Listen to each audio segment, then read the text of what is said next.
Boa noite a todos. Vamos então iniciar a nossa reunião. Descendo a montanha. Durante a metade da descida, nenhuma palavra foi dita. Jesus, então, começou a conversação observando: Assegurai-vos de não falar a nenhum homem, nem mesmo aos vossos irmãos, sobre o que vistes e ouvistes nessa montanha, até que o Filho do Homem tenha ressuscitado dos mortos. Os três apóstolos ficaram chocados e desconcertados com as palavras do Mestre, até que o Filho do Homem tenha ressuscitado dos mortos. Tão recente era a afirmação da sua fé nele como o libertador, o Filho de Deus, e, apesar de haverem-no visto transfigurado em glória diante dos seus próprios olhos, agora ele começava a falar de ressurreição de entre os mortos. Pedro tremia com o pensamento do mestre morrendo. Era uma ideia por demais desagradável de se alimentar, e de temor de que Tiago e João fizessem alguma pergunta relativa a essa afirmação, achou melhor começar uma conversação para desviar do assunto.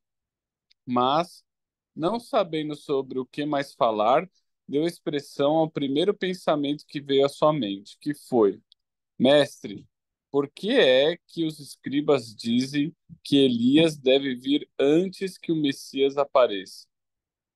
E Jesus, sabendo que Pedro buscava evitar qualquer referência à sua morte e ressurreição, respondeu: Elias, de fato, deve vir primeiro para preparar o caminho para o Filho do Homem, que deve sofrer muitas coisas e finalmente ser rejeitado. Mas eu vos digo que Elias já veio, e eles não o receberam bem. Fizeram com ele tudo o que quiseram. E então os três apóstolos perceberam que se referia a João Batista como Elias.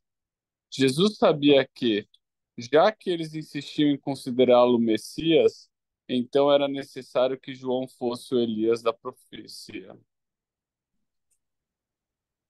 Jesus exortou-os a silenciar sobre o que haviam observado, da antecipação de sua glória após a ressurreição, porque ele não queria estimular neles a noção de que, sendo agora recebido como Messias, de qualquer modo ou em qualquer grau, pudesse ele satisfazer aos conceitos errôneos de um libertador que operava prodígios. Ainda que Pedro, Tiago e João ponderassem sobre tudo isso nas suas mentes, eles não falaram disso a nenhum homem até depois da ressurreição do Mestre. Pode continuar, Lilian? Enquanto Pode. continuavam, enquanto continuavam a descer a montanha, Jesus disse a eles: Vós não quiseste receber-me como filho do homem. Por isso eu consenti em ser recebido de acordo com a vossa determinação. Mas não vos enganais. A vontade do meu Pai deve prevalecer. Se vós escolhestes seguir a inclinação das vossas próprias vontades, então deveis preparar-vos para sofrer muitas decepções e muitas provações. Mas o aperfeiçoamento que eu lhes dei deve ser suficiente para levar-vos em triunfo, mesmo sobre essas tristezas que vós próprios escolhestes. Jesus levara Pedro, Tiago e João consigo até o topo da montanha da Transfiguração, mas não porque eles estivessem, sob algum ponto de vista, mais bem preparados do que os outros apóstolos, para testemunhar o que aconteceu, ou porque fossem eles mais adequados espiritualmente para ter um privilégio tão raro. De nenhum modo. Ele bem sabia que nenhum dos 12 apóstolos estava espiritualmente qualificado para tal experiência. E por isso, ele levara consigo apenas os três apóstolos que estavam designados para acompanhá-lo naqueles momentos em que ele desejava estar a sós para desfrutar de uma comunhão solitária. Obrigada. Agora vamos, se vocês tiverem alguma pergunta ou queiram acrescentar algo, né? Eu fico pensando, Lilian, se Judas tivesse acompanhado Jesus nisso e testemunhado, se ele ainda assim continuaria, né? É verdade. Nossa, bem pensado mesmo.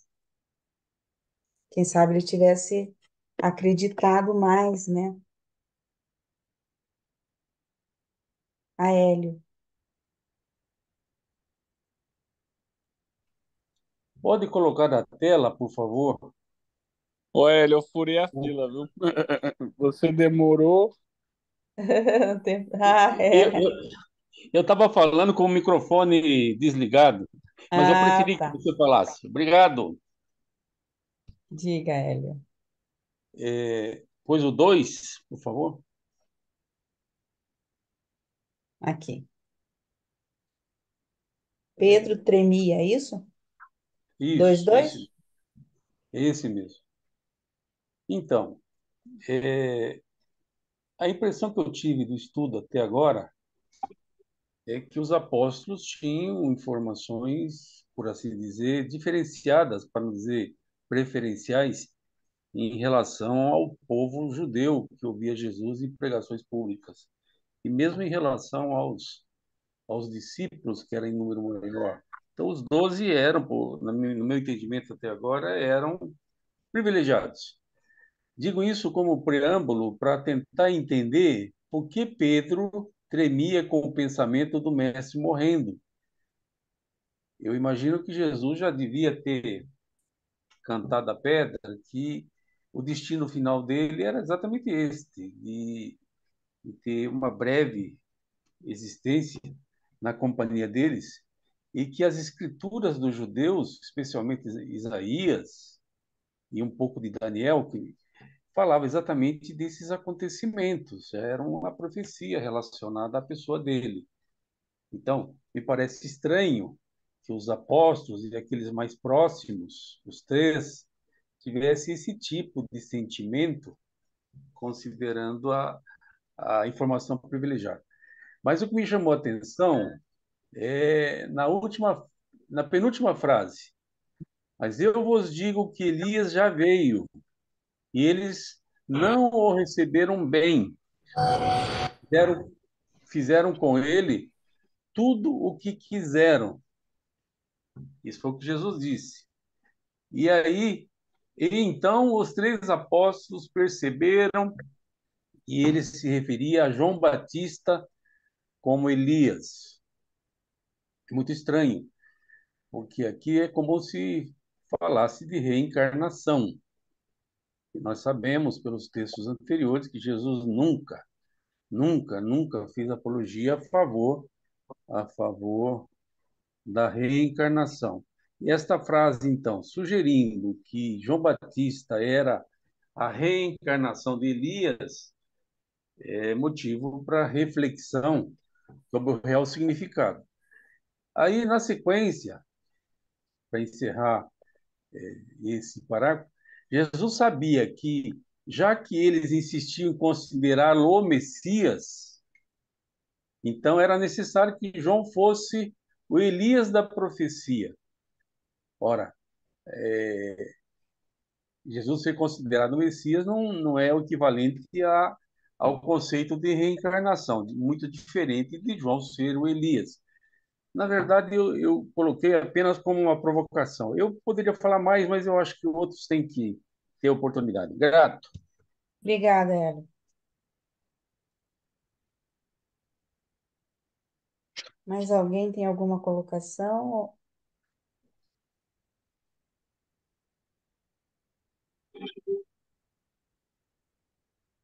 Eu acho que você pode complementar se quiser, Hélio.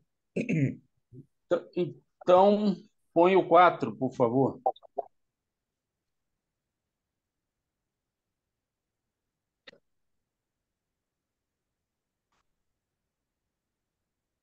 Aqui, Pronto. eu vou destacar o entre aspas. O entre aspas logo na primeira frase. Vós não quisestes receber-me como filho do homem, por isso eu consenti em ser recebido de acordo com a vossa determinação. Mas não vos enganeis, a vontade do meu Pai deve prevalecer. Então, aqui, aparentemente, ele estava falando para três pessoas, que era Pedro, Tiago e João. E aí, para mim, não faz sentido ele dizer vós, se referindo aos três, da maneira como eu enxergo, que eles não quiseram recebê-lo como filho do homem. Aparentemente, não havia nenhuma dificuldade desses três, ou dos 12, em relação a isso. De novo, é uma provocação para reflexão. Ora, o que Jesus quis dizer com isso? Por que esses apóstolos não quiseram recebê-lo? Ou ele estava se referindo aos judeus de um modo geral? De novo, dou Isto. oportunidade para outro. Dou oportunidade para outro. Zé Rodrigues. Eu acho que era se referia ao povo judeu. Embora o que se entenda aí, de fato, é que, falando para os três, seria os três, mas é bem claro que não são eles, né?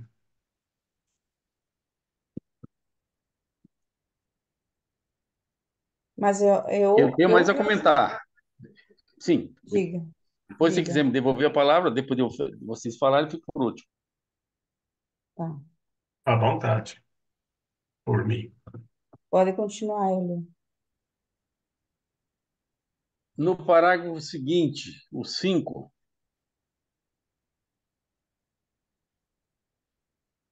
então, Pronto. Jesus levara Pedro, Tiago e João consigo até o topo da montanha da Transfiguração, mas não porque ele estivesse sob algum ponto de vista mais bem preparado que os outros apóstolos. Então é muito interessante porque em textos anteriores a gente ficou com a impressão que esses três tinham um privilégio especial em relação aos demais, em relação aos 12, em relação aos demais 9. E aqui o revelador está dizendo, não, não tem nada disso. Foram os três, mas não tem nada a ver com o fato deles serem especiais. Também é um destaque. Na verdade, ele colocou os três do tamanho dos demais, com um nivelamento abaixo, sem nenhuma espiritualidade diferenciada. Eu estou apenas destacando. Grato. Obrigada. E ele falou, né? É interessante essa questão que ele coloca aqui do filho do homem, porque eles tinham declarado, todos eles, que Jesus era filho de Deus. E Jesus ficou feliz com essa declaração deles, com essa consciência agora que eles tinham, né? Que Jesus era o filho de Deus. Mas aqui ele fala, vós não quisesse receber-me como filho do homem. Daí eu não sei por que que Jesus, que Jesus falou isso, não entendo muito.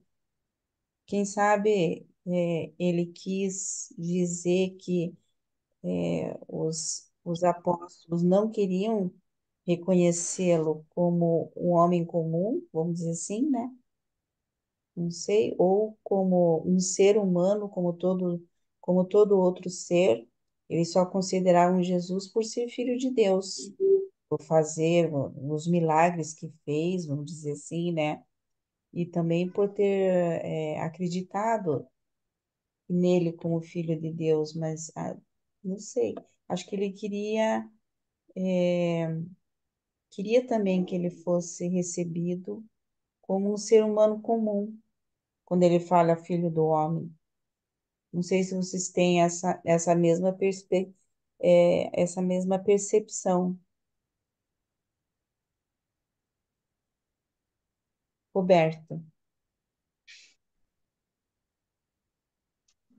Olha, Uhum. tem uma parte do livro de Urântia que Jesus fala que o título Filho do Homem ele tirou do livro de Enoque. Então, no livro de Enoque, da época dele, havia o Filho do Homem que teria andado pelas cortes celestiais e que veio à Terra. O- eu posso estar equivocado, mas o significado que Jesus dava para Filho do Homem era o do livro de Enoque, e era o título que ele recebeu ter para si, que era diferente do Messias que os discípulos esperavam. Eu posso estar equivocado nisso. Eu acredito que seja isso mesmo.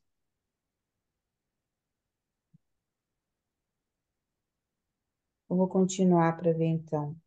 A Elia, você pode ler agora? Sim, só que eu vou ligar o microfone. Não, mas está ligado. Nós estamos te Ah, já está escutando. ligado. Tá bom. 3. É, isso, Tópico 3. isso. O significado da transfiguração. Aquilo que Pedro, Tiago e João testemunharam no Monte da Transfiguração foi apenas um vislumbre fugaz do espetáculo celeste que aconteceu na realidade. Naquele dia memorável no Monte Hermon. A transfiguração foi a ocasião em que, um, houve a aceitação integral da auto-outorga da vida encarnada de Micael em Urântia, da parte do Filho Mãe Eterna do Paraíso. Jesus tinha agora a certeza de que as exigências do Filho Eterno estavam satisfeitas no que lhe concernia. E Gabriel trouxera para Jesus essa confirmação. 2.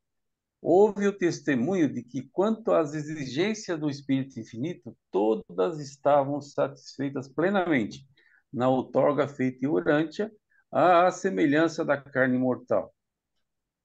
A representante nesse universo do Espírito Infinito, a coligada e sempre presente colaboradora imediata de Micael em Salvington, nessa ocasião falou por intermédio do pai Melquisedeque. Quer continuar? Só aí Sim. temos muita coisa para É? comentar, Então eu tá, acho. podemos comentar então alguma coisa. Eu me inscrevo, mas depois de alguém. Eu sou o Tá. próximo. Alguém quer comentar alguma coisa?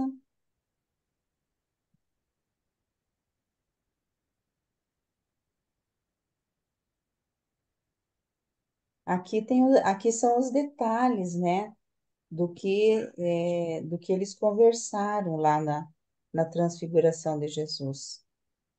Porque o Pedro e o Tiago e o João, eles só viram os três, mas não viram aquilo que realmente eles tinham conversado, né?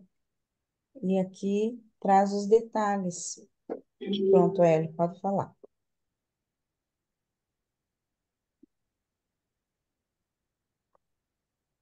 É minha vez?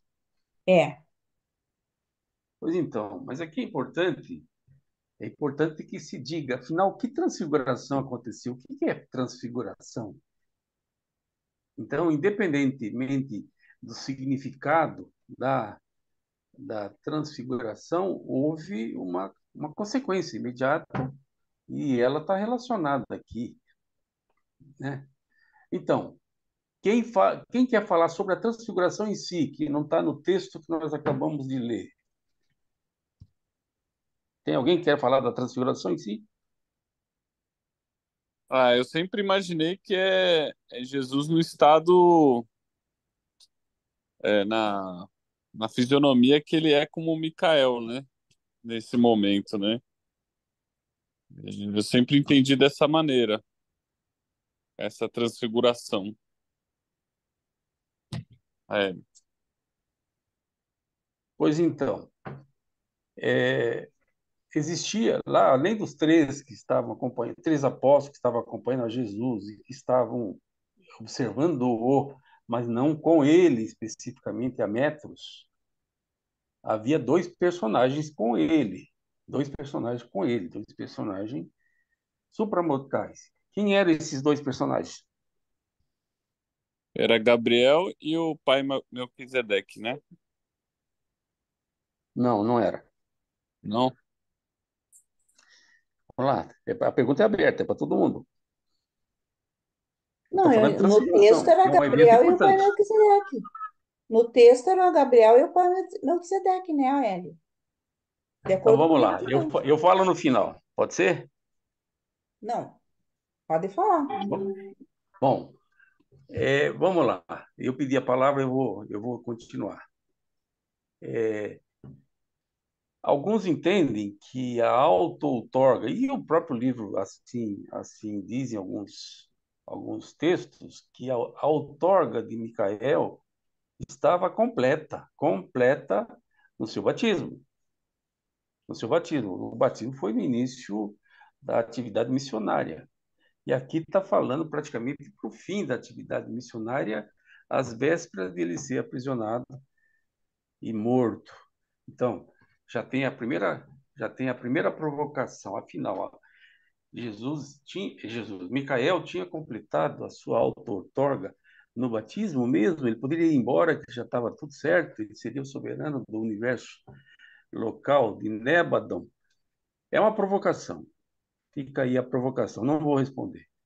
Agora vamos para o tópico 1. Ali diz o seguinte, que houve aceitação integral da autor-toga por parte do Filho, Mãe Eterno do Paraíso. Está falando da segunda, da terceira pessoa, está falando de uma única pessoa. Quando fala o Filho, está se referindo aos dois da Trindade.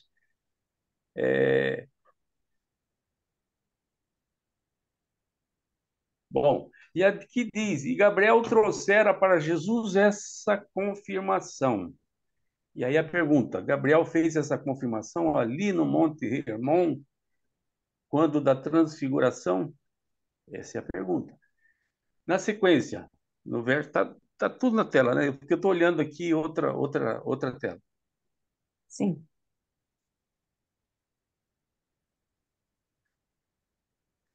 Aqui fala que a representante neste universo do Espírito Infinito falou nessa oportunidade por intermédio do pai Melquisedeque. Então, aqui dá a, a informação que estavam com Jesus, Gabriel e Melquisedeque, como foi colocado logo no início. No entanto, na Bíblia, o mesmo evento, disse que Jesus estava em companhia de Elias e de Moisés. Então, é uma outra provocação, que seria mais uma discordância, mais uma divergência entre o livro de Urântia e a Bíblia. Não vou dar resposta, é apenas uma provocação.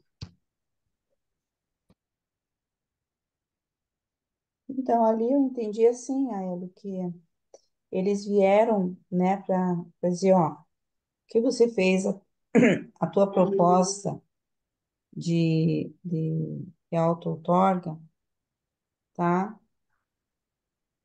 Foi aceita, né? Pelo Filho, Mãe Eterno do Paraíso. Por que pelo Filho, Mãe? Porque nós temos a Trindade, o Pai Universal, o Filho Eterno e o Espírito Infinito. Essa é a Trindade. O Pai Universal e o Filho Eterno, eles são, vamos dizer assim, criadores dos filhos criadores. Eles criam, né? São os pais dos filhos criadores. Então, nessa coligação, o filho é como se fosse a mãe, né? E o pai universal, o pai. E essas duas pessoas, eles criam os filhos criadores. Por isso que ali, o Gabriel, ele trouxe, então, a aprovação por parte desse filho-mãe, que diz assim, né? Esse filho eterno, que é uma das pessoas da Trindade. Ele tinha que, aí diz, a certeza de que as exigências do Filho Eterno estavam satisfeitas. Então, ali, ele foi aprovado, né? Nessa transfiguração ali, nessa reunião que ele tinha feito ali com esses dois duas personalidades. E na sequência, depois, o pai Melquisedeque veio representando o Espírito Infinito, que é a terceira pessoa da Trindade do Paraíso. O Espírito Infinito, ele tem como representante no nosso universo a ministra divina. Então, ele veio, o pai Melquisedeque, veio representando esses dois, né? No caso, diretamente o Espírito Infinito, para dizer que também as exigências do Espírito Infinito estavam satisfeitas plenamente. Então, isso deve ter sido, assim, para Jesus, um grande consolo, de tudo que ele já tinha passado, né? Se bem que ele estava ali em um momento de bastante alegria, porque de algum modo de algum modo, apesar de eles saberem que não totalmente, mas os discípulos já tinham aceitado ele como um, um filho de Deus, né? Como filho de Deus. Pode falar, deixa eu ver quem que quer falar aqui. É a Ilze. E depois o Zé Rodrigues. Boa noite a todos. Primeiro, Oi, Ilze. eu cheguei atrasada porque estava esperando aqui. Bom, me Aham, distraí. tá. Eu sei que ninguém tem, assim, uma certeza absoluta de nada, mas pelo que eu já li, eu fico com o L1, né, o livro durante, porque a Bíblia a gente sabe que não foi escrita por quem diz ser escrita, né? Então, eu creio, sim, que estavam ali Gabriel e Melquisedeque. É uma opinião minha. Não quero fazer polêmica, mas a gente tem que ficar com o livro de Urântia. Eu acho mais coerente. De tudo que eu É, já li os apócrifos, não li a Bíblia toda, porque eu parei de ler mesmo, porque eu me interesso mais pelo livro de Urântia, pela coerência, né, é, dele. Mas é minha opinião, tá, Hélio? Eu acho que você é uma pessoa estudiosa, quem sou eu para debater com você? Que, para mim, você é o meu mestre, né? Obrigada a todos. obrigada, Ilse. Zé Rodrigues. É uma dúvida que eu fiquei. No livro de Urântia, não fala que eles acharam que o Tiago, Pedro e João, né? Subiram com ele. Aham, Que tinham visto exatamente o Elias isso. no livro de Urântia fala isso, né? Não, no livro de Urã, na Bíblia, fala que era Elias e Enoque. Mas no livro Livro. de Urântia, não, Jesus deixou eles com essa crença, mas na realidade foi Gabriel Não, e o pai então, Melquisedeque. É. eles acharam, mesmo no livro de Urântia, eles acharam que viram Enoque e Elias. Isso. Era essa a dúvida. Uhum. Porque a Bíblia afirma que sim, né? Que é isso. É, a Bíblia afirma, é. Então, Jesus deixou eles com essa crença, né? Uhum. Tá, ok. Egli, É exatamente isso. É que depois, mais para frente, quando eles estão descendo a montanha, acho que é o Pedro, algum dos apóstolos falam, acredita que é Elias, né? Elias uhum. e Enoque, também Enoque, né? Então, assim, eles fazem essa confusão e ele deixou, é o que você tinha falado, né? é. Você completou. Lívia, deixa eu assim, dar a minha impressão, certo? Depois que eu li aqui os textos de Urântia. Eu tenho a impressão que, como diz a transfiguração, é porque havia muita luz no rosto deles. E os apóstolos, eles não conseguiram interpretar quem eram as pessoas que estavam ali com Jesus por não conhecerem. Eu tenho a impressão que foi essa confusão. Eles tinham muita luz no rosto e não dava para ver com nitidez, né? Então, eles como tinham uma crença de que Elias retornaria, que eles estavam esperando realmente um profeta, né? Um profeta guerreiro que viesse salvá-los, achando então que era Elias, que Elias era um guerreiro, né? E Moisés, eu acho que em alguma parte aí eu li também que, era, que eles confundiram com Moisés, né? Ah, eu não tenho certeza também. É Tem Elias, alguma acho que é parte lá, Moisés, né? Não é Enoque. Moisés. Então, assim, eles É o já tinham, né, Messias. recebido a lei, as leis, eles seguiam as leis de Moisés, achavam que, bom, é a minha interpretação também. E, eu acho que havia muita luz ali. Não dava para ver quem era. E mesmo porque eles não conheciam Gabriel e o pai Melquisedeque, né? Eles não conheciam esses personagens. Então, não sei, acho que Jesus não deu essa revelação para eles no momento. Não era o momento, quem sabe. A Hélio, É minha vez de falar? é tua vez. Então, é apenas anotem aí, por favor. Eu estou meio perdido aqui na tecnologia. Mas, assim, em paralelo, eu fui em Mateus 17, verso 2. Eu vou ler o 2, o 3 e o 4, que vai dar, assim, uma compreensão. Diz o 2, Mateus 17, verso 2. E transfigurou-se diante deles, e o seu rosto resplandeceu como o sol, e as suas vestes se tornaram brancas como a luz. Isso é a definição do transfigurou. Vale lembrar que era noite. Verso 3. Eis que lhe apareceram Moisés e Elias, falando com Moisés. ele. Moisés e Elias. Vale dizer que Enoque era de uma outra geração, a, muito anterior a Elias, inclusive. Mas, enfim, a Bíblia menciona especificamente, mas o 4. Pedro respondendo disse a Jesus: Senhor, bom é estarmos aqui se queres. Façamos aqui 3 tabernáculos, um para ti, um para Moisés e um para Elias.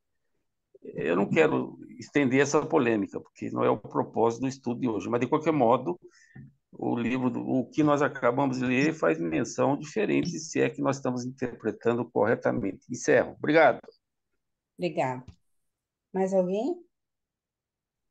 Só para completar, depois, no próximo tópico, vai esclarecer essa dúvida Ah, aí, isso, que é então vamos descendo a lá. montanha. Vai ser bem Isso, por interessante, isso que acho é que vai bom, né, a esclarecer. gente. Ah, É, tá. É. Vamos continuar esse tópico, a Hélio. Daí o Hélio lê o restinho ali que falta. Vamos lá, Hélio?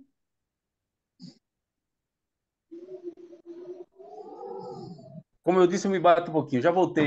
Qual é o parágrafo que tem que ler? É O 4? 158, 3, 4. O 4. Jesus recebeu com júbilo esse testemunho do êxito da sua missão na terra, apresentado pelos mensageiros do Filho Eterno e do Espírito Infinito. Ou seja, eram 2 mensageiros, não era um só. Mas ele percebeu que o seu pai não indicou que a outorga de Urântia estava completa. Faltou a terceira pessoa da Trindade. A presença não visível do Pai apenas testemunhou, por intermédio do ajustador personalizado de Jesus, dizendo: Este é o meu filho bem amado, escutai-o. Isso foi expresso nas palavras que foram ouvidas também pelos 3 apóstolos. 5. Depois dessa visitação celeste, Jesus procurou saber qual a vontade do seu Pai e decidiu levar a sua outorga mortal até o seu final natural. Esse foi o significado da transfiguração para Jesus.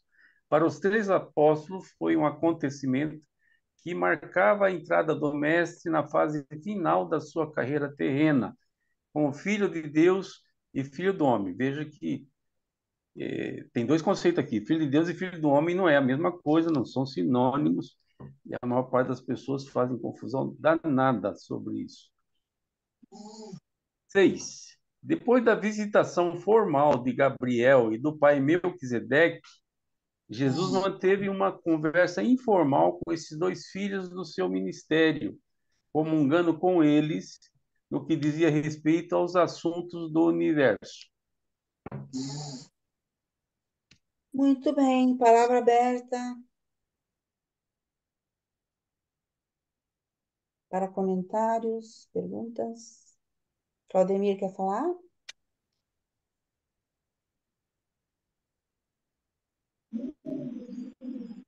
Aélio?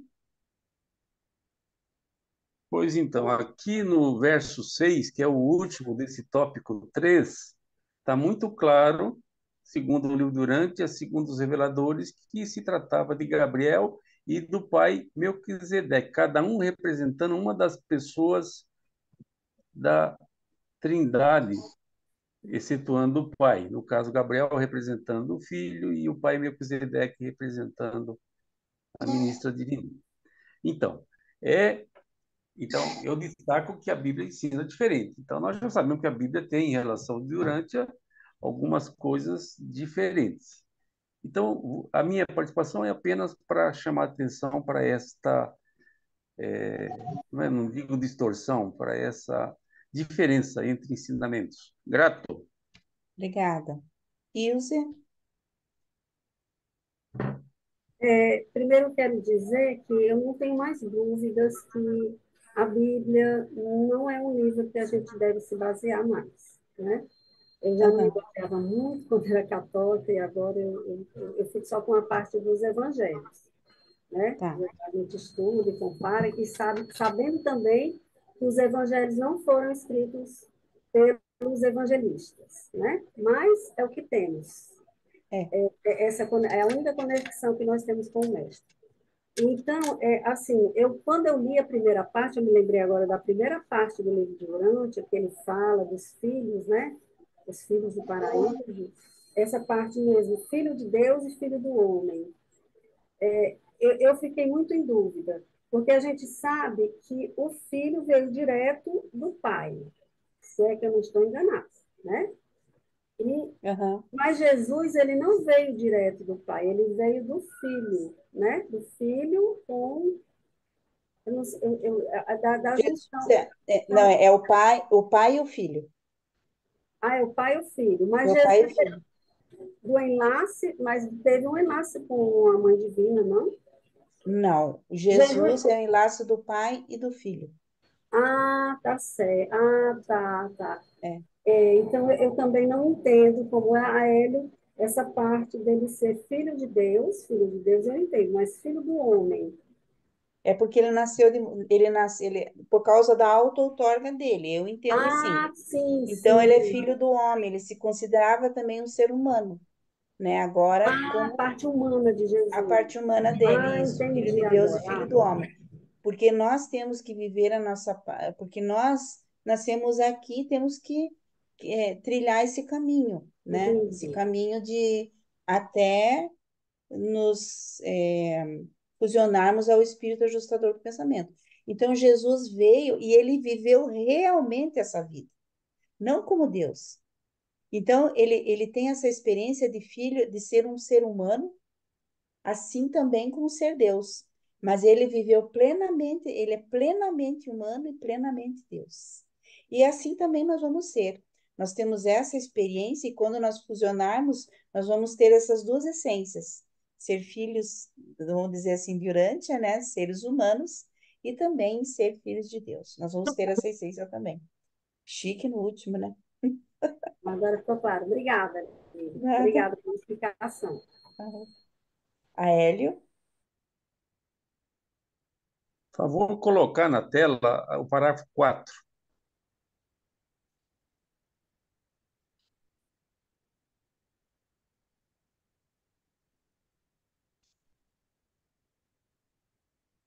Muito bem. Então, eu vou destacar aqui, por assim dizer, o desapontamento de Jesus. Eu vou ler aqui porque o texto é autoexplicativo. Jesus recebeu com júbilo esse testemunho do êxito da sua missão na terra, apresentado pelos mensageiros do Filho Eterno e do Espírito Infinito. Mas, destaque para o mas, contudo, todavia, entretanto, ele percebeu que o seu pai não indicou que a outorga de Urântia estava completa. Então, eu vou resgatar aquela conversa que no batismo, 3 anos antes, já estava, ou pelo menos a gente aprendeu aqui mesmo sobre isso. Só estou chamando a atenção para ninguém esquecer esse ponto. Mas aqui fala uma coisa importante na sequência. A presença não visível do Pai apenas testemunhou, por intermédio do ajustador personalizado de Jesus, dizendo: Este é o meu filho bem amado, escutai-o. Então, isso foi expresso nas palavras que foram ouvidas também pelos 3 apóstolos. A rigor, nós aprendemos que o ajustador fala somente com o seu anfitrião, mas aqui ele falou adiante do anfitrião e provavelmente usou as cordas vocais de Jesus para fazer essa expressão. Mas aqui não está no texto, eu já estou extrapolando o texto, estou inferindo, estou especulando. Como é que os 3 apóstolos escutaram o ajustador personalidade de Jesus? Vale lembrar que a presença não visível se estende ao a segunda e terceira pessoa da Trindade, que foram representados por procuradores. É apenas um destaque. Grato.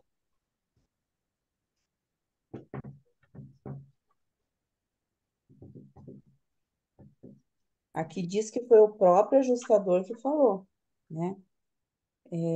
Por intermédio do ajustador, dizendo: a presença não visível do Pai apenas testemunhou, por intermédio do ajustador, dizendo que foi ele. Então, essa voz, ela foi audível de alguma maneira, assim como eles escutaram também essa mesma frase no quando do batismo de Jesus, foi a mesma coisa.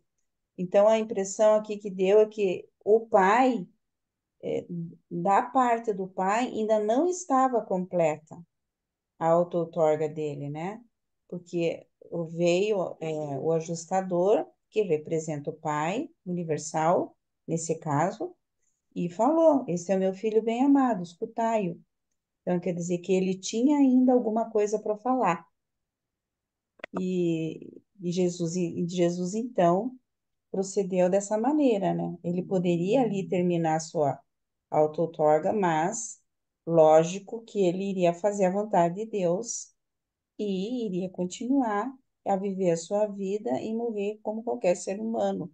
E nesse caso foi uma morte bastante triste, né?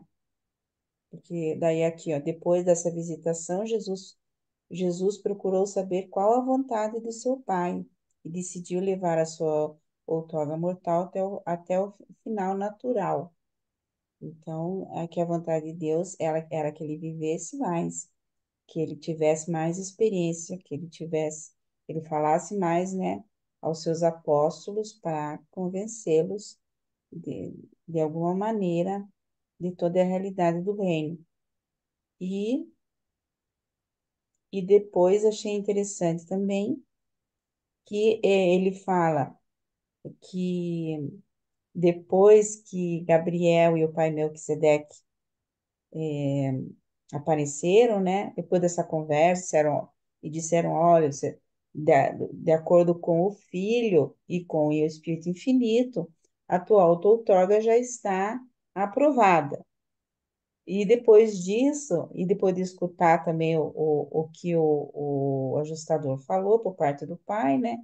Ele manteve uma conversa informal com os dois, né? Com o Gabriel e com o pai Melquisedeque, falando sobre os assuntos do universo.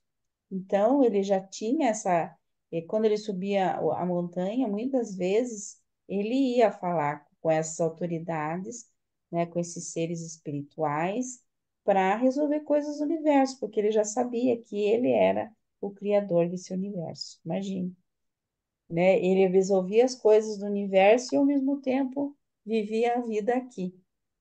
Ele tinha que se preocupar com essas duas coisas. Ai, ai, muito interessante. Se bem que tudo estava nas mãos do Emanuel, né? O Emanuel, ele, ele estava encarregado de qualquer coisa que acontecesse de fora do fora das leis ali do universo. Então, o Emmanuel ia tomar a frente enquanto ele estava aqui. Mas mesmo assim, ele gostava de saber como iam as coisas, né? Como iam os assuntos do universo. Muito interessante. Mais alguém quer falar alguma coisa?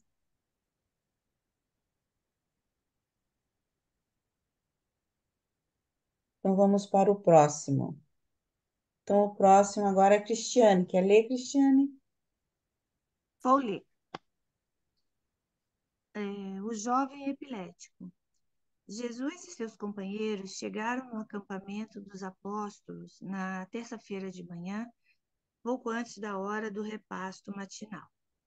Ao aproximarem-se, puderam ver uma multidão considerável reunida em torno dos outros apóstolos e logo começaram a escutar as vozes que se elevavam em uma discussão nas argumentações de um grupo de cerca de 50 pessoas, que envolvia os 9 apóstolos e um ajuntamento igualmente dividido entre escribas de Jerusalém e discípulos crentes, que haviam tentado seguir Jesus e os seus companheiros desde que haviam partido de Magadã.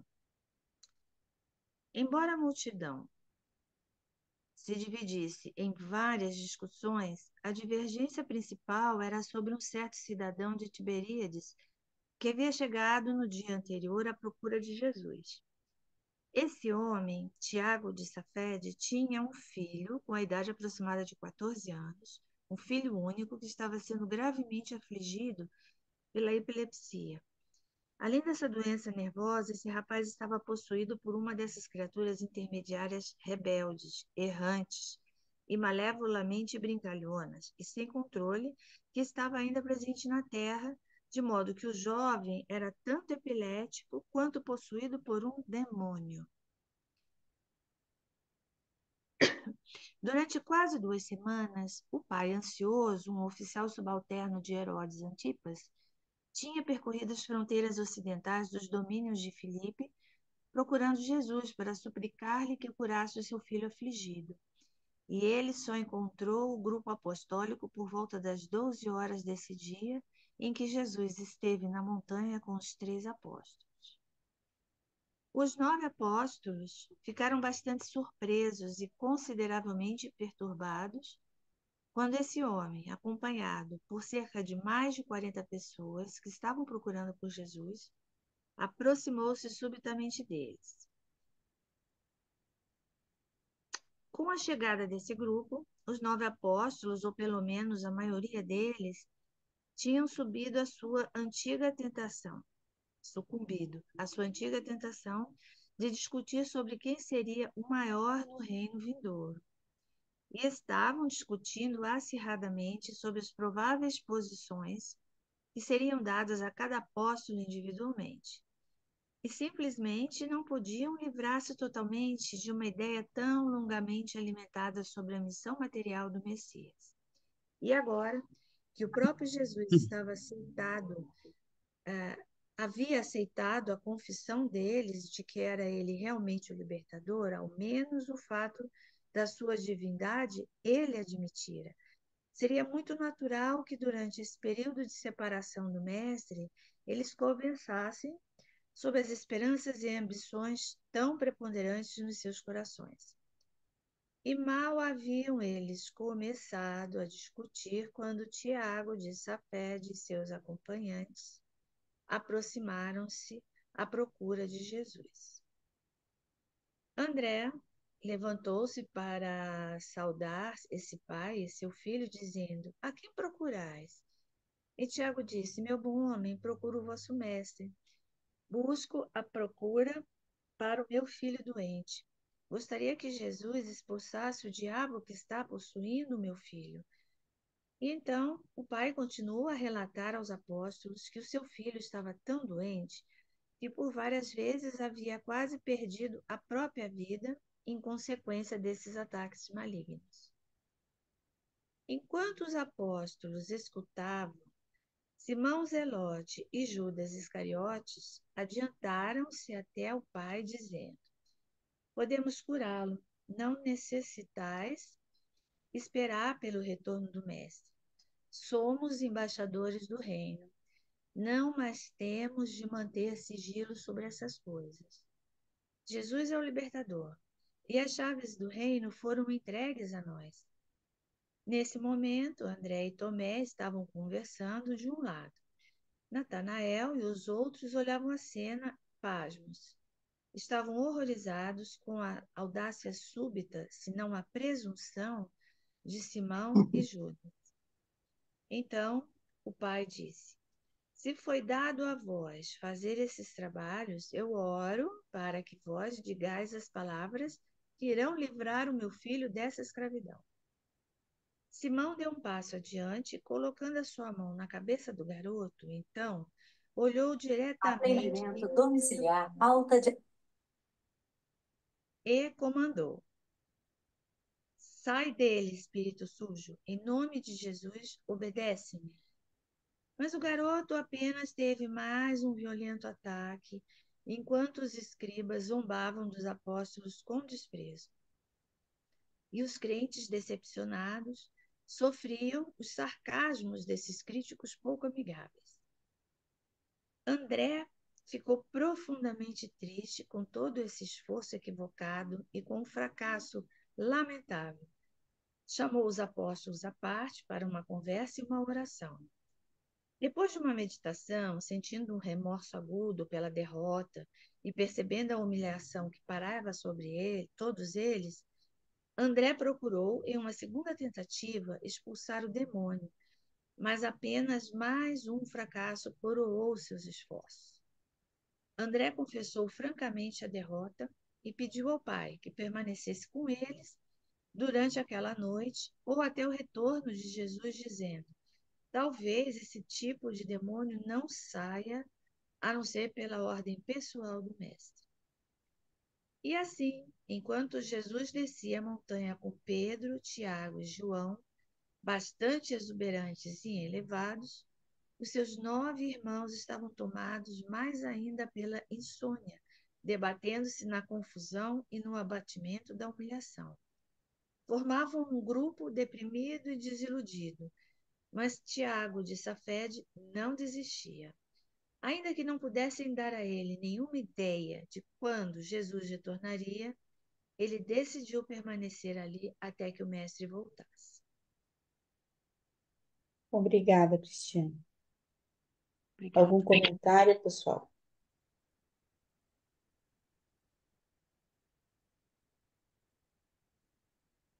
Desse relato? Nenhuma pergunta, nada?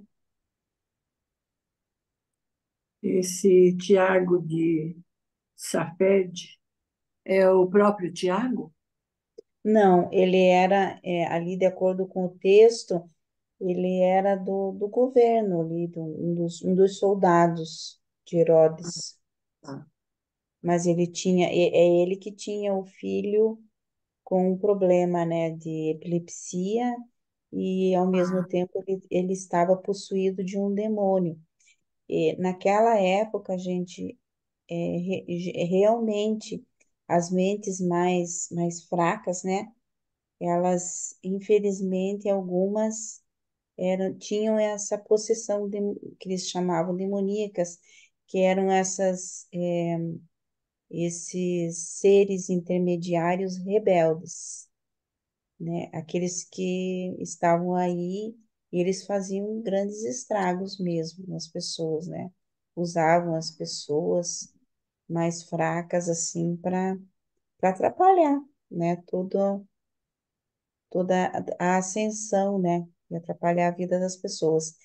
Então, esses seres, hoje em dia, ainda falam, né? Porque Jesus, ele expulsou esses demônios, mas esse ser, ainda se fala que esses seres, eles não estão mais entre nós, eles não podem mais fazer isso, porque eles foram todos presos por ocasião da ressurreição de Jesus, da morte e ressurreição, eles foram todos presos, né?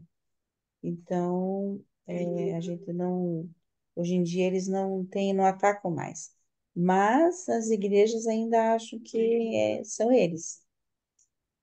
E de acordo com o livro de Urântia, não, eles não mais estão entre nós fazendo essas traquinagens aí, né? Fazendo as pessoas sofrerem ainda mais.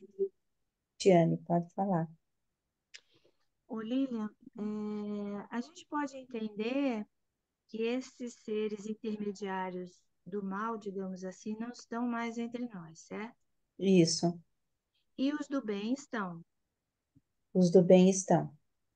E esses seres nos ajudam, a Isso. gente consegue se comunicar com eles em oração ou não é por aí o caminho? Né? A gente consegue se comunicar quando a gente ora realmente, né? O nosso ajustador do pensamento, ele ouve, ele é o Pai dentro de nós, né? E depois nós temos o Espírito da Verdade, que é o Espírito de Jesus mesmo. Então, ele também, e quando nós oramos, nós falamos com esses espíritos, né? De Jesus e o ajustador do pensamento que levam as nossas orações ao Pai. Mas a gente quase não escuta, porque a gente ainda é muito.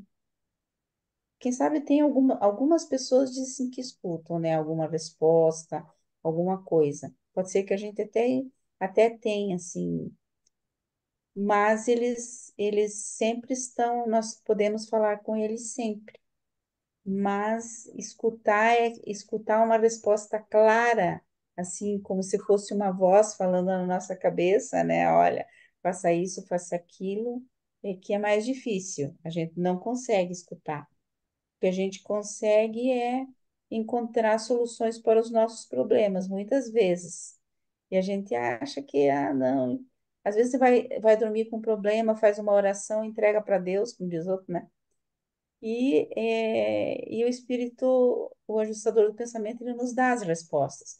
E muitas vezes a gente acorda com essa resposta. Vamos fazer dessa maneira, né? Então, por isso que eu faço esse exercício assim, né? Muitas vezes eu estou em dúvida de alguma coisa. Então, é colocar mesmo a nossa vida nas mãos de Deus. E Ele, então, vai nos orientar o que fazer da melhor maneira. Eu acredito nisso, assim, através das circunstâncias até. E, e muitas vezes a gente acorda com as respostas, não sei se vocês são assim, mas se a gente realmente se entregar, né, ele sempre está nos ajudando, esses seres, nós somos sempre protegidos, nós temos nossos anjos guardiães, os serafins, nós temos o Espírito da Verdade, o Espírito Santo, então nós temos todo uma equipe que cuida de nós, é muito legal. Então, quem está unido a esses espíritos, né, que são os espíritos do bem, vamos dizer assim, não precisa ter medo daqueles que são aliados do espírito do mal, porque nós sabemos que aqueles que querem se aliar ao espírito do mal, eles têm aqui a quem se aliar, que é o Caligaste. Ele está aqui porque tem pessoas que escolhem fazer o mal, infelizmente, né? Mas nós não precisamos temer, porque nós estamos aliados ao Espírito do bem. Então, como diz o outro, como diz as histórias, o bem vence o mal. O bem Proteção. sempre vai vencer o mal. Oi? Temos Olívia, proteção. Nós temos proteção, isso mesmo. Nós temos uma proteção, que é a nossa fé, né? São Paulo mesmo já dizia que nós temos, que a fé é a nossa armadura. Então, nós não precisamos temer nada, né? Nada que pode nos atingir mesmo. A gente acha que às vezes está vulnerável, mas se você está com o Espírito de Deus, você nunca estará vulnerável. Ele nos protege sempre. Isso Lilian, não é papel, essa coisa de cuidar individualmente, de falar, não é papel de anjo guardião? Os intermediários não estão mais ligados ao governo do É anjo guardião. planeta? Isso, os intermediários, eles fazem, eu acredito, né? Os intermediários estão mais ligados aos seres humanos É aqueles que são. Ai, como é que é o nome? Me fugiu agora. Que tem alguns seres que são os reservas do destino. Tá? Tem seres que são especiais, e então daí os intermediários têm mais contato com esses seres, né? Então, porque é coisa relacionada ao governo, assim, ao Isso, andamento do planeta, e não isso. coisas pessoais. É, Essas as coisas pessoais são atribuições de anjo guardião. do anjo É guardião, com isso. eles que a gente pode falar, ouvir, quer dizer, é possível, né? Seria possível. Então, eu penso que porque Não com os intermediários. não, os intermediários não, mas eu também apelo aos intermediários, de vez em quando. Eu acho que eles podem, eles estão bem mais perto de nós, né? Eles estão bem mais perto de nós, então eles também podem intervir. Eles interviram para que o livro de Urântia viesse para cá, então, né? A gente pode também. Tem bastante gente aí que a gente pode conversar. Ô, Lilian, com Hum. relação ao que a gente estava falando, a oração, quando a gente faz a oração, porque você está precisando de uma orientação. Aliás, a gente deveria, cada nossa atitude, elevar ao Senhor a nossa orientação, pedindo a orientação para nossas decisões, né? O que que acontece? Até aconteceu com o profeta Elias, né? Na Bíblia, ele quis falar com Deus porque ele estava numa aflição no deserto, uma coisa difícil. Então ele ficou esperando Deus falar com ele. Então ele esperou um terremoto, não era o terremoto. Aí esperou um vendaval, não era o vendaval. Até que veio uma brisa suave, era a voz de Deus. Então, trazendo para o nosso dia de hoje, eu acho que assim, a partir do momento em que você tem uma dúvida e leva a Deus essa dúvida, e as entidades angélicas, né, que estão nos ajudando, não vem o Pimba falando como nós estamos falando agora, não é assim. Uma hora, não necessariamente a gente dormiu e acordou, mas uma hora durante o dia, de repente vem a solução na sua cabeça. Você vai lá, marcou uma vontade de fazer aquilo que vem na sua cabeça, você não duvida. Então é Deus falando com a gente. Não tem outro jeito, não é um diálogo como nós estamos tendo agora. Ele não teve nem com o profeta Elias, não vai ter com a gente assim. É uma coisa Sim, mais suave, mais delicada. Eu entendo dessa forma, porque uma vez que a gente está praticando a nossa fé, isso vai acontecer. Não temos que ter dúvida quanto a isso. E é como você falou, não é para ter medo de nada, apesar da gente ter, né? Uma hora a gente vai ter que parar com essa história de tantos medos, né? Era só isso. obrigada, Cristina. Obrigada a vocês. Egli.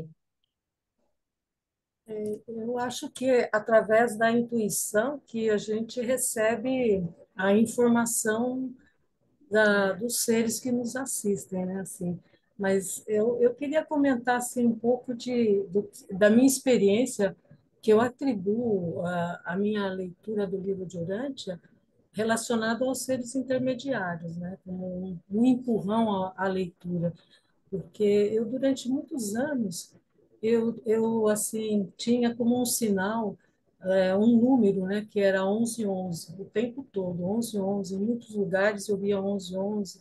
Onde eu morava tinha relógios digitais e aparecia esse número que até me incomodava. Isso aconteceu durante muitos e muitos anos. Eu fui buscar em numerologia, em tudo quanto é lugares que falava sobre 1111, tem livros e tal. Passado muitos anos, mais de uma década, é, eu conversando com uma pessoa que lia o livro e eu não tinha muito, vamos dizer, muita simpatia com o livro Durante, para falar a verdade, assim, eu achava interessante, mas não estava comprometida à leitura. E numa discussão entre essa pessoa e eu assim fiz um desafio. Eu era numa madrugada, até lembro disso, da imagem feita. Assim. Eu até coloquei assim, bom, se o livro Durante vai me dar uma resposta, se eu tenho que ler ou não, eu vou fazer isso agora. Então, eu fechei o livro, me concentrei e abri numa página e eu ia ler a página. E a página que eu abri foi dos seres intermediários, e até lembro que foi, acho que do lado direito, não lembro assim, que falava que existia, no total, 1.111 seres intermediários, que tinham caído os outros e tudo. Contava essa história, porque eu ia lendo e eu não ia entendendo nada, mas o que me chamou a atenção foi esse, para mim foi um sinal, né? 1.111, eu falei, nossa, fiquei muito impressionada, porque o desafio é, se me desse uma resposta, eu ia ler de ponta a ponta o livro de Urante, né? Isso foi um compromisso que eu assumi ali naquele momento. E quando me deu essa resposta, que há muitos anos, mais de décadas, me deu essa resposta, porque aí eu fui ler o documento dos seres intermediários. Eu já tinha lido outros documentos, somente Adão e Eva, que eu achava muito legal e tudo. E foi aí que eu fiquei assim, falei, nossa, eu abaixei um pouco, bastante a minha, vamos dizer, a minha petulância, meu ego, e humildemente eu comecei a me relacionar com o livro de Dante e comecei a ler a vida e ensinamento de Jesus, que aí então eu realmente via, nossa, aí comecei a ler de um outro jeito e de uma outra forma. Então, assim, a minha resistência à leitura e ao livro e tudo, eu acho que desfez ali naquele momento e através de um sinal. Agora, foi os seres intermediários? Eu acho que, não sei, eu tenho uma, uma ligação afetuosa aos seres intermediários, tudo que se trata. Então, muitas vezes eu vejo um número, hora e 11, olha assim, 11. Isso, e quando acontece isso, que acontecia isso muitas vezes e ainda acontece, continua, eu sinto que talvez seja um sinal naquele momento, daquele momento, não que o seu intermediário esteja aqui do meu lado, nada disso, mas assim, está significando alguma coisa para eu prestar atenção, né? Uma coisa para prestar atenção, e é como eu me apoio muito na intuição, é uma experiência que, que é muito válida para mim, assim, eu acho que é muito importante essa relação que, que eu estabeleço com os seres intermediários. E um dos sonhos meus é poder vê-lo com mais pessoas, né? Eu sei que tem trecho que aparece, que eles aparecem para algumas pessoas, porque né? Então, assim, com uma finalidade, claro, para que eu possa também, né, ser útil para alguma coisa. Então, assim, um relato de experiência que eu queria compartilhar diante da pergunta da Cristiane. Obrigada, Egle. Muito legal. Eu também já vi muitos desses números, já fui até atrás do 1111. E existe no esoterismo tem uma resposta que quem vê muito esses números são seres que têm uma missão a cumprir. Então, e daí depois eu vi no livro, digo, nossa, é muita coincidência. Mas todos nós temos missões mesmo, né? Eu acho que a nossa missão aqui é fazer a vontade de Deus, porque temos o Pai dentro de nós, né? O ajustador, através do ajustador do pensamento, e essa vida é para que a gente faça aquilo que tem que ser feito, né? A vontade de Deus. Então, a gente se conscientiza disso, é muito bom. É Deus mesmo que vive em nós, né? Nesse sentido. Diz que ele está aqui junto conosco, fazendo essa experiência. Porque as pessoas dizem assim, ah, mas Deus não ajuda, não ama. Não, mas Ele tem a nós. Nós somos pessoas que podemos ajudar os outros, né? Ele não está em nós.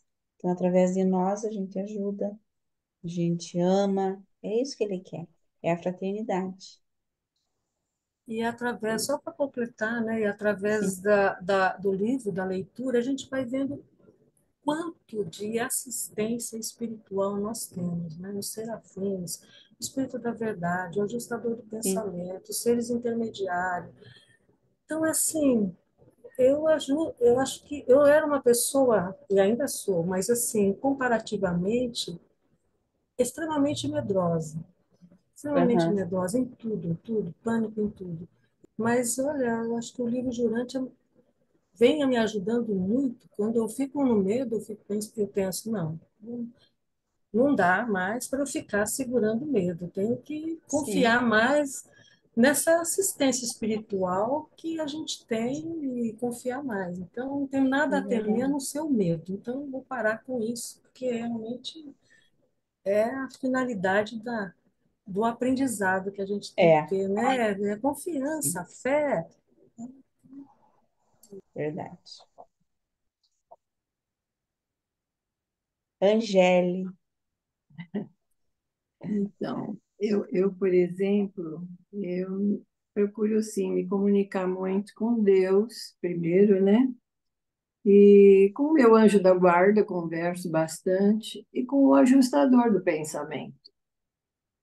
Então, eu sinto que esses três, assim, são os que estão mais próximos de nós mesmos, sabe? Tudo bem que os seres intermediários e toda essa hierarquia aí que nos protege, mas eu sinto que esses três são aqueles que eu realmente posso acessar e encontrar, assim, uma receptividade, vamos dizer. Estão me ouvindo, estão tentando me ajudar, entendeu? Então, são esses três mesmo. Só isso. Obrigada, Angele. Nada. Mais algum comentário do texto? Eu queria só Hum, sim. completar o que a Angele falou, que fiquei com uma dúvida que eu li no livro que o ajustador do pensamento ele não pode nos ajudar diretamente. Então, digamos, nós estamos orando, nós estamos com uma situação precisando de orientação e ajuda. Eles não vão fazer o ajustador do pensamento. Eles não estão conosco para isso.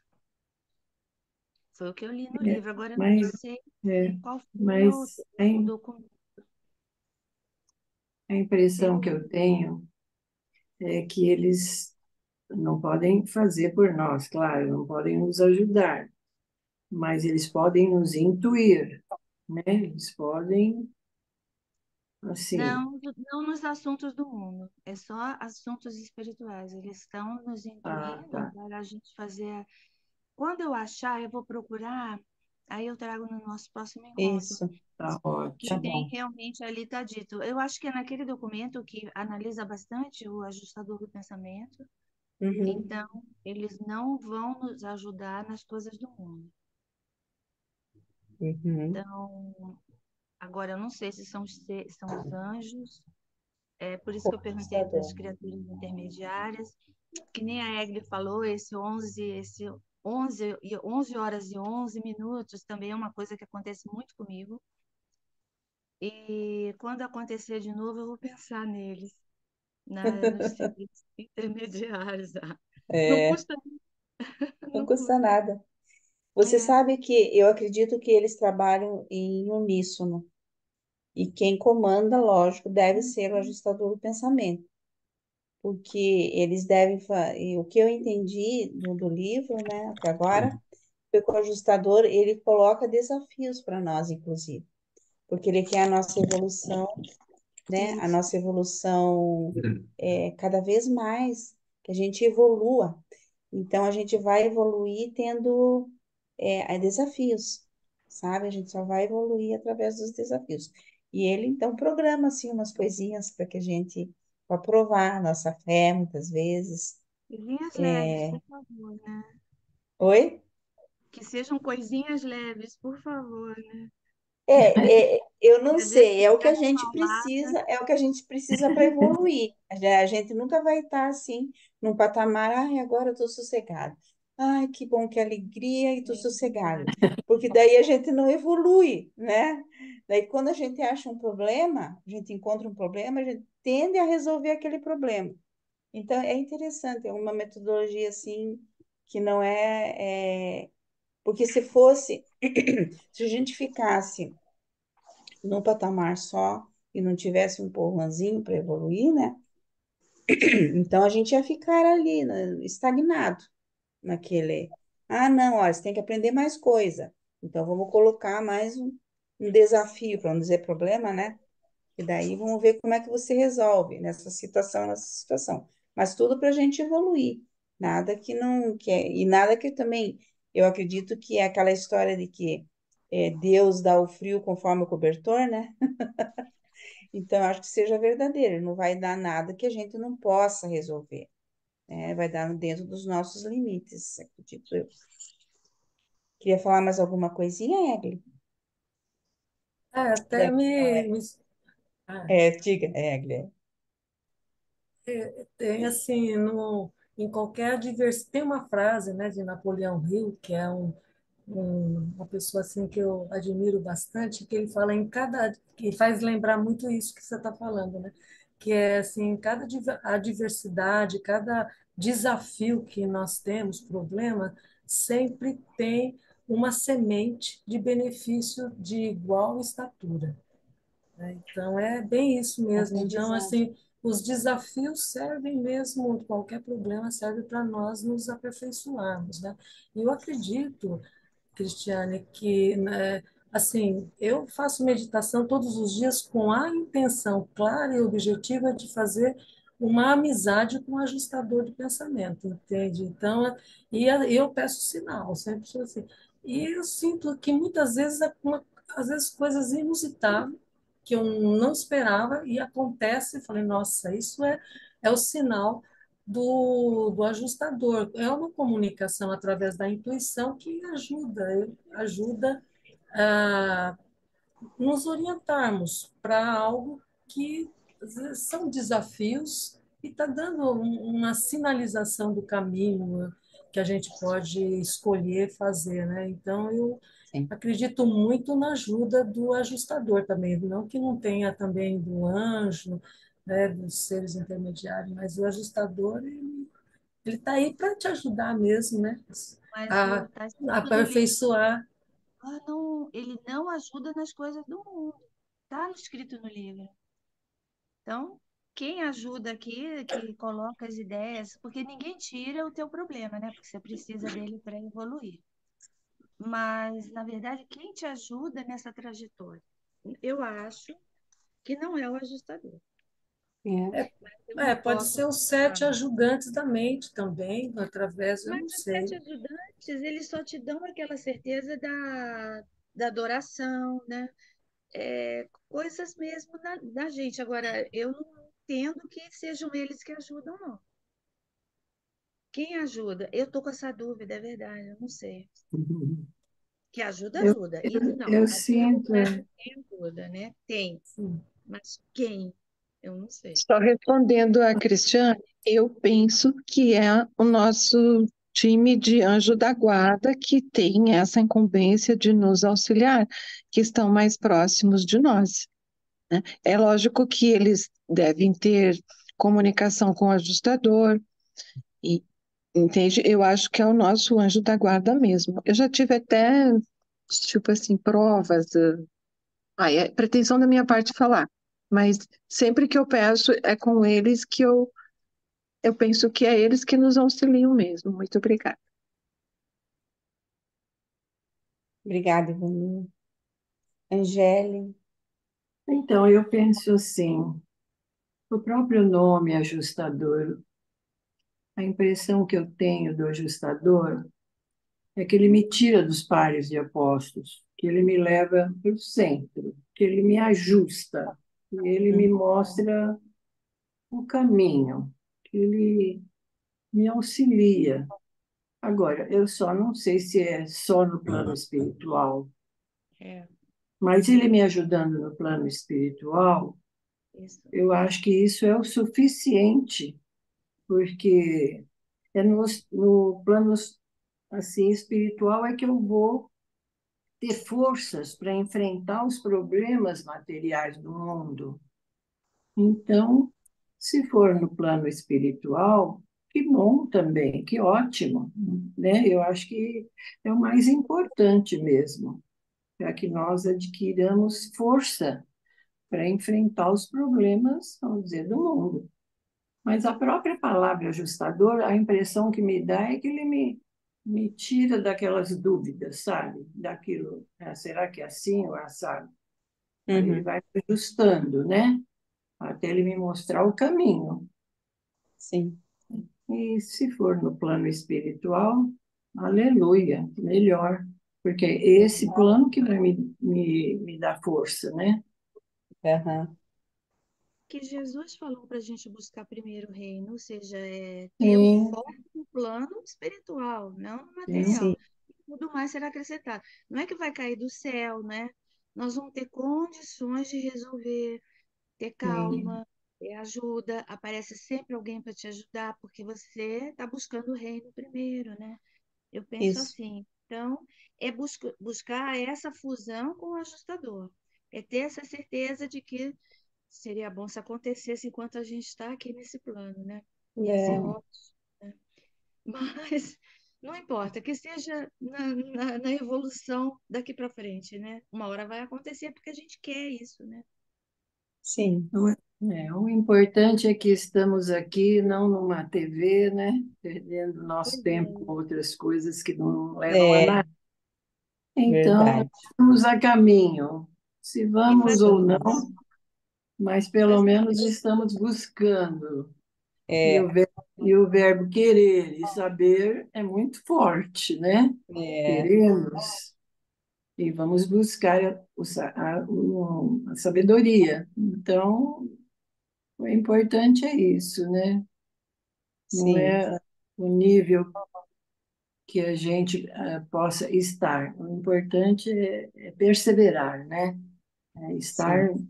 sempre a caminho. Obrigada, Angélia e Roberto.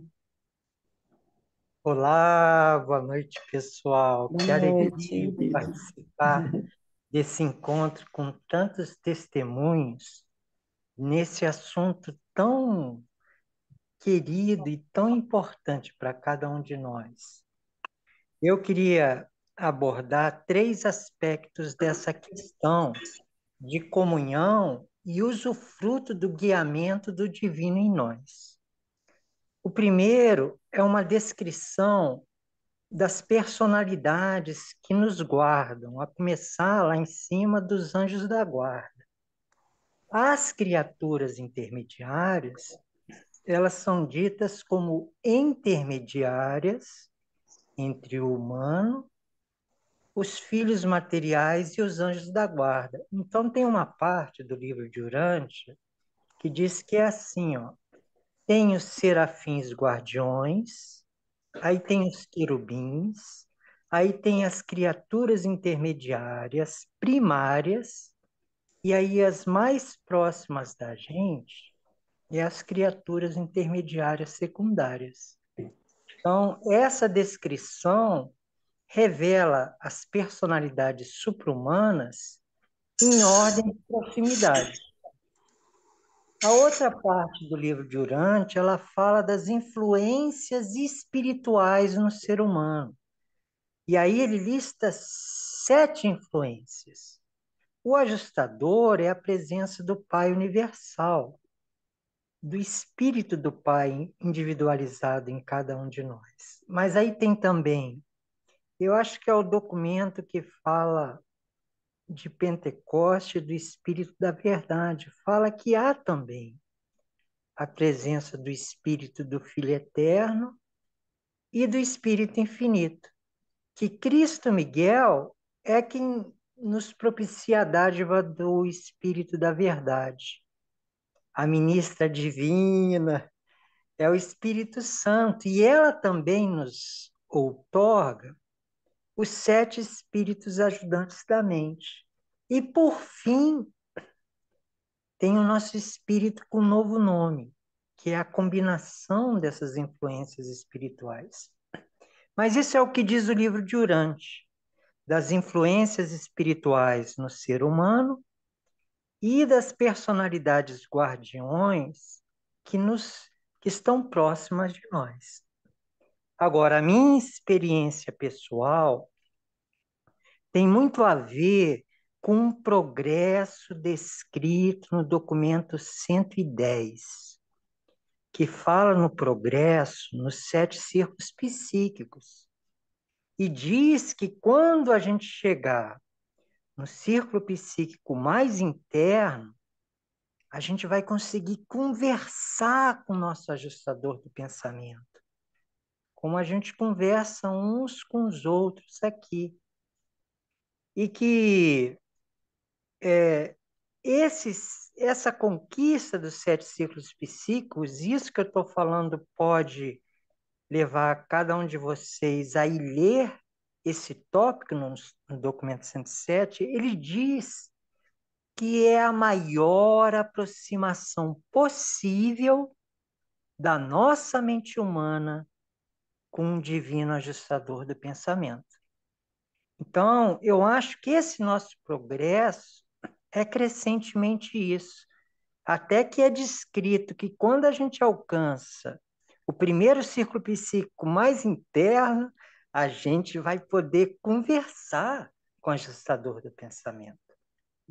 E ele descreve também, nesse documento 110, eu acho que é o tópico 6, que fala dos 7 círculos psíquicos, ele diz assim, ó, que é muito pessoal esse progresso, mas, de maneira geral, aumenta a nossa sintonia com o ajustador do pensamento, a nossa alma cresce e a nossa pessoa se torna mais real, a gente se torna uma expressão mais fidedigna da pessoa real que a gente é para Deus. E eu ressalto nessa tríade de progresso o crescimento da alma.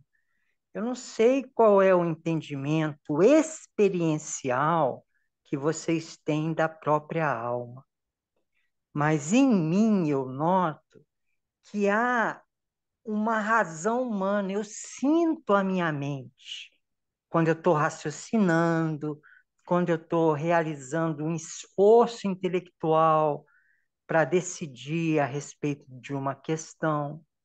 E é diferente quando eu sinto que eu creio ser a minha alma.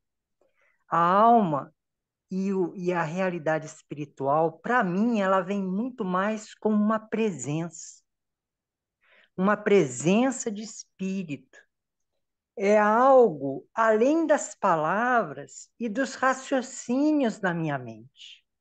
É como se fosse uma presença no centro da minha mente. Eu concluo esse meu testemunho dizendo assim como a minha mente pilota o meu corpo e os olhos da minha face, parece que a minha mente está por trás dos meus olhos.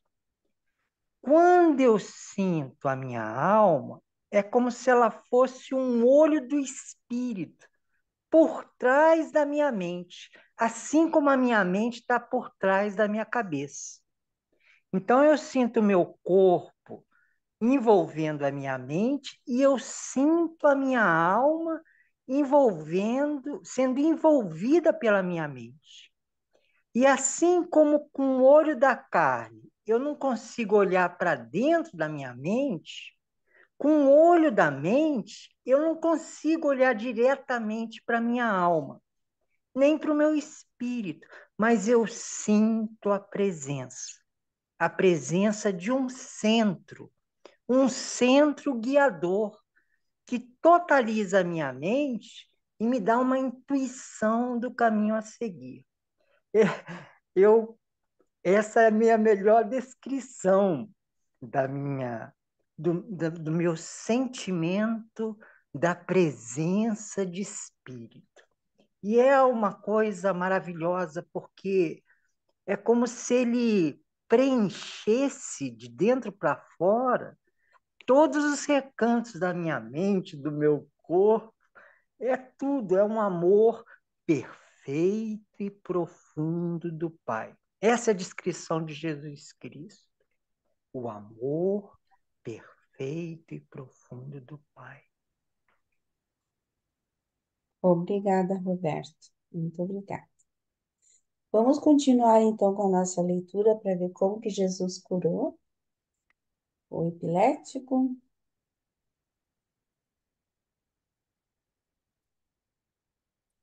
Agora é o Zé Rodrigues.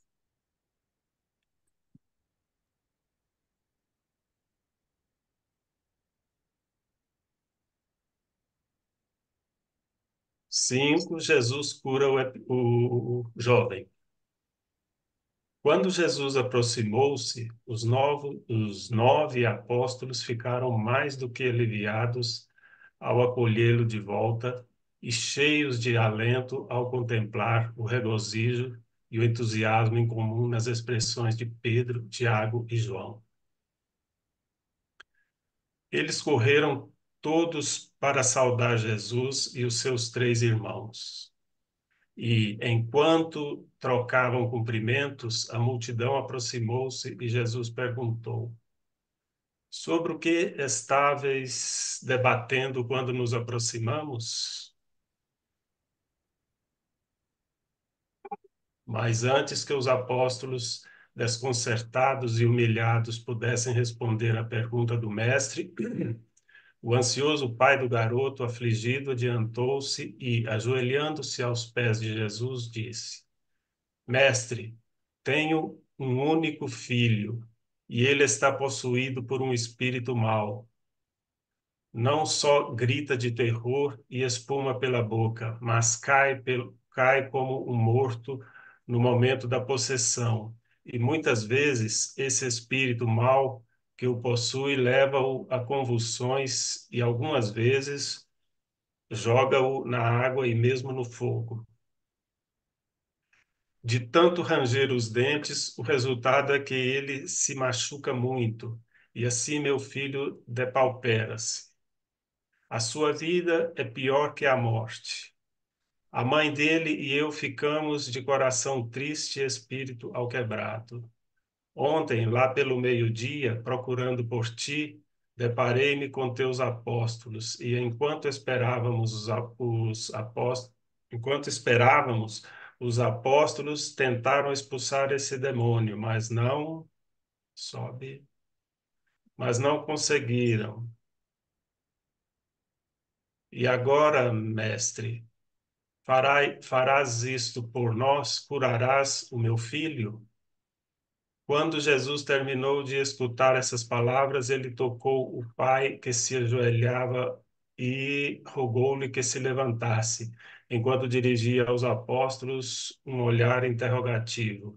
Então disse Jesus a todos que estavam à sua frente: Ó geração perversa e sem fé, até quando eu vos suportarei? Por quanto tempo ficarei convosco? Quanto tempo será necessário para aprenderdes que as obras da fé não surgem por uma demanda em descrença cética? E apontando o pai desconcertado, Jesus disse: Traze aqui o teu filho. E quando Tiago trouxe o menino à sua frente, Jesus perguntou: Por quanto tempo o menino tem sido afligido dessa maneira? O pai respondeu: Desde que era uma criança pequena. E enquanto falavam, o menino foi tomado por um ataque violento e caiu entre eles, rangendo os dentes e espumando pela boca. Depois de uma sucessão de convulsões violentas, ficou estendido lá diante deles como um morto. E, de novo, o pai ajoelhou-se aos pés de Jesus, implorando ao mestre, dizendo: Se puderdes curá-lo, eu imploro a vós que tendes compaixão de nós e que nos livre dessa aflição. Ao ouvir essas palavras, Jesus abaixou os olhos para ver o rosto ansioso do pai, dizendo: Não coloqueis em dúvida o poder do amor do meu pai. mas sim a sinceridade e o alcance da vossa própria fé. Todas as coisas são possíveis para aquele que realmente crê. E então Tiago de Safed pronunciou essas palavras que seriam sempre relembradas de fé confundida com a dúvida. Senhor, eu creio. Oro para que me ajudeis na minha descrença. Ao ouvir essas palavras, Jesus deu um passo à frente e, tomando o menino pela mão, disse: Eu farei isso segundo a vontade do meu Pai, e embora e honra da fé viva.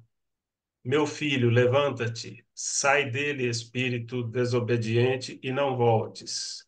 E colocando a mão do filho na mão do pai, Jesus disse: Toma o teu caminho. O pai concedeu o desejo da tua alma. E todos que estavam presentes, mesmo os inimigos de Jesus, ficaram estupefatos com o que viram.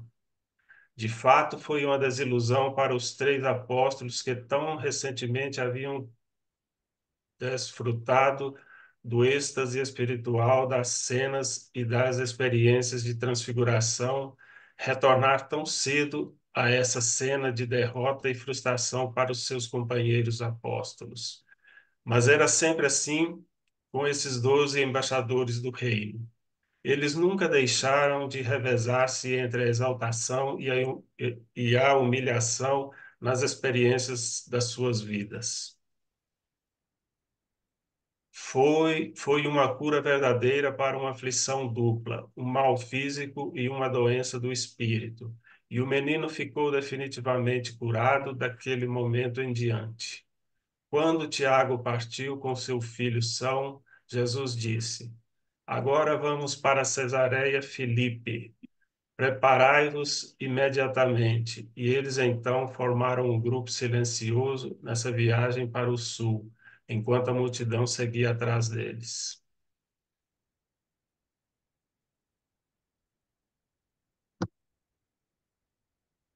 Obrigada, Zé Rodrigues. Quer fazer algum comentário?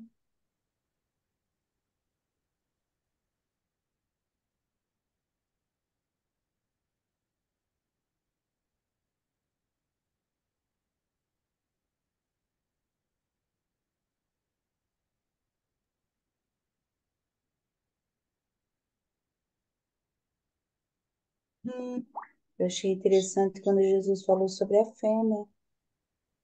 Não coloqueis em dúvida o poder do amor do meu Pai, mas sim a sinceridade e o alcance da própria fé, da vossa própria fé.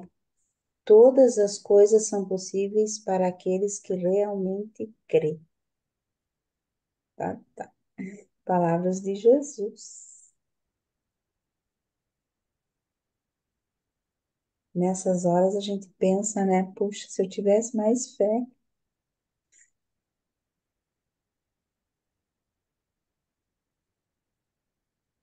Alguém tem mais algum comentário?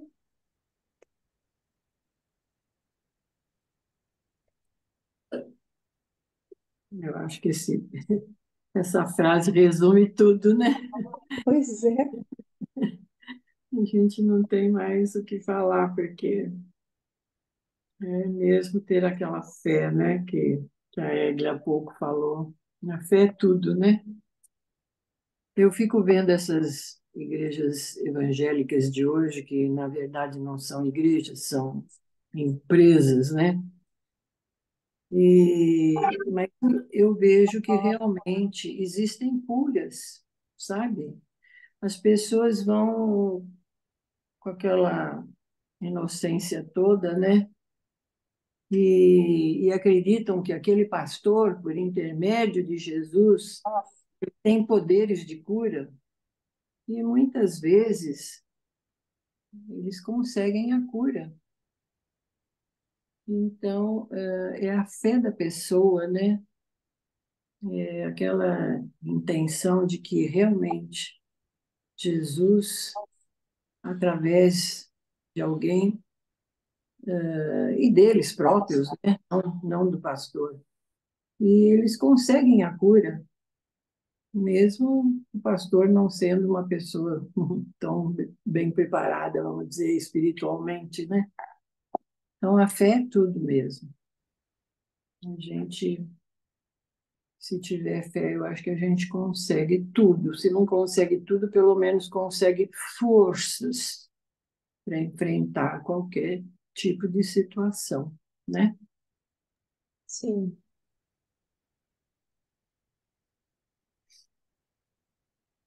Mais algum comentário com relação a esse texto? Eu achei bem interessante assim o antagonismo entre eles voltando da montanha, assim, todo maravilhados com o que viram e de repente confrontar e até os irmãos que estavam ali se sentindo bem humilhados, assim, É, chateados, né, deprimidos, vendo no rosto transparecer esses três irmãos ali, todo, né, iluminados assim, pela isso. experiência que eles tiveram, né, um contraponto tão forte entre uma situação lá no alto da montanha e abaixo da montanha, essa situação aí de falta de fé mesmo, né, de não conseguir transpor tudo isso. Então me chamou bastante atenção essa descrição. E outra frase que eu até anotei, que eu acho que às vezes a gente que é do próprio pai do garoto, né, do Tiago Safet, que ele pronunciou essas palavras que seriam sempre relembradas de fé confundida com a dúvida. Senhor, eu creio. Oro para que me ajudais a minha descrença. Então, às vezes a gente entra na dúvida, né? Então, é orar para pedir ajuda para que a gente possa sair das descrenças e aumentar e ampliar a fé, né? Gostei dela, porque às vezes é legal a gente lembrar de que pode sobrepor a dúvida com a fé. Sim, verdade. Mais alguma frase, alguma coisa do texto?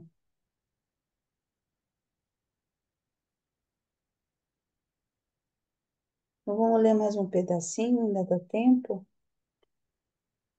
Deixa eu ver se é muito grande. Senão a gente deixa para outro, né? Eu acho que é longo esse. Não, não é muito, não. No Jardim de Celsos. Quem que gostaria de ler? Eu posso ler. Obrigada. Do Jardim de Celsos. Eles passaram a noite com Celsus, e naquela tarde no jardim, depois de terem comido e descansado, os 12 reuniram-se ao redor de Jesus e Tomé disse: Mestre, nós ficamos para trás e continuamos ainda ignorando o que aconteceu na montanha e que tanto regozijo trouxe aos nossos irmãos que estiveram contigo. Nós desejamos ardentemente que nos fale a respeito da nossa derrota e nos instrua sobre essas questões. Oi, eu estou ouvindo uma vozinha aí de fundo. Não tem que parar, não, né? Bom, Não, tá. Então, voltando aqui, nós desejamos ardentemente que nos fales a respeito da nossa derrota e nos instrua sobre essas questões, pois vemos que aquelas coisas que aconteceram na montanha não podem ser reveladas neste momento. E Jesus respondeu a Tomé, dizendo: Tudo de que os vossos irmãos tomaram conhecimento na montanha vos será revelado na hora devida. Contudo, agora Eu mostrarei a causa da vossa derrota naquilo que tão pouco sabiamente tentastes fazer. Enquanto vosso mestre e vossos irmãos ontem iam montanha acima para buscar um conhecimento mais amplo da vontade do Pai e pedir um dom mais rico em sabedoria para realizar mais efetivamente a vontade divina, vós permanecestes aqui de vigília com instruções para esforçar-vos para adquirir o discernimento espiritual na vossa mente e orar conosco para uma revelação mais plena da vontade do Pai. E então, deixaste de manter a fé sob vosso comando. Em vez disso, celestes a tentação e caístes nas velhas tendências más de buscar por vós próprios os lugares preferidos no reino do céu, como se ele fosse o reino material e temporal, que persistis em contemplar, pois vós apegastes a esses conceitos errôneos, a despeito das minhas declarações reiteradas de que meu reino não é desse mundo. Mal a vossa fé acaba de captar a identidade do Filho do Homem, e o vosso desejo egoísta de favoritismo terrestres vos possui novamente e cais em discussões entre vós sobre quem será o maior no reino do céu. Um reino que não existe do modo como insistis em conceber, nem existirá jamais. Já não vos disse que quem quiser ser o maior no reino da Irmandade Espiritual do meu Pai deve tornar-se pequeno aos seus próprios olhos e, assim, converter-se no servidor dos seus irmãos? A grandeza espiritual consiste em um amor compreensivo, que é semelhante ao amor de Deus, e não em um desfrute de exercícios do poder material para a exaltação do ego. Naquilo que tentastes e em que falhastes tão completamente, o vosso propósito não era puro. O vosso motivo não foi divino. O vosso ideal não foi espiritual. A vossa ambição não foi altruísta. O vosso procedimento não se baseou no amor, e a meta que queríeis atingir não era a vontade do Pai dos céus. Vaidosos, né? Quanto tempo demorará até aprenderdes que não se pode abreviar o curso estabelecido dos fenômenos naturais, a não ser quando isso estiver de acordo com a vontade do Pai? E que não podeis realizar obras espirituais sem o poder espiritual? E que não podeis efetivar nenhuma dessas duas coisas, mesmo quando as possibilidades estiverem presentes, sem a existência daquele terceiro fator humano e essencial, a experiência pessoal da posse da fé viva. Então, vou ler esse trechinho de novo. Sem a existência daquele terceiro fator humano essencial, a experiência pessoal da posse da fé viva. Por que quereis ter sempre manifestações materiais como atração para as realidades espirituais do reino? Não podeis compreender a significação espiritual da minha missão sem que haja exibição visual de obras inusitadas? Quando, afinal, Quando, afinal, sereis confiáveis para adquirir as realidades mais elevadas e espirituais do reino, independente das aparências externas de quaisquer manifestações materiais? Depois de falar assim aos 12, Jesus acrescentou: E agora, ide descansar, pois amanhã retornaremos cedo para Magadã, e lá nos aconselharemos a respeito da nossa missão nas cidades e aldeias da Decápolis. E, na conclusão das experiências desse dia, deixai-me declarar a cada um de vós sobre o que falei aos vossos irmãos na montanha, e que essas palavras encontrem um lugar profundo nos vossos corações. Eu estou escutando umas vozinhas de fundo aí. Mas aqui não escuta. Hã? Mas aqui nós não estamos, eu não Não. estou escutando. Então tá bom. O Filho do Homem entra agora na última fase da sua auto-outorga. Estamos para começar aqueles trabalhos que logo levarão todos vós à prova, grande e final, para a vossa fé e devoção. Quando então eu serei entregue nas mãos dos homens que buscam a minha destruição. E lembrai-vos do que vos estou dizendo. O Filho do Homem será levado à morte, mas ele ressuscitará. Eles retiraram-se tristemente para dormir. Estavam desnorteados.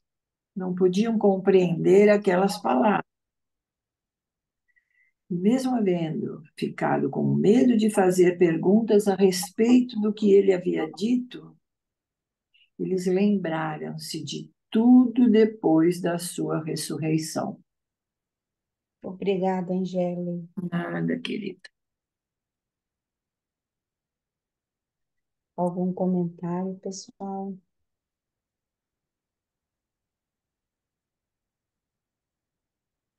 A gente vê assim o ego dos discípulos, né, quererem fazer as curas que Jesus fazia, não era por fé, né?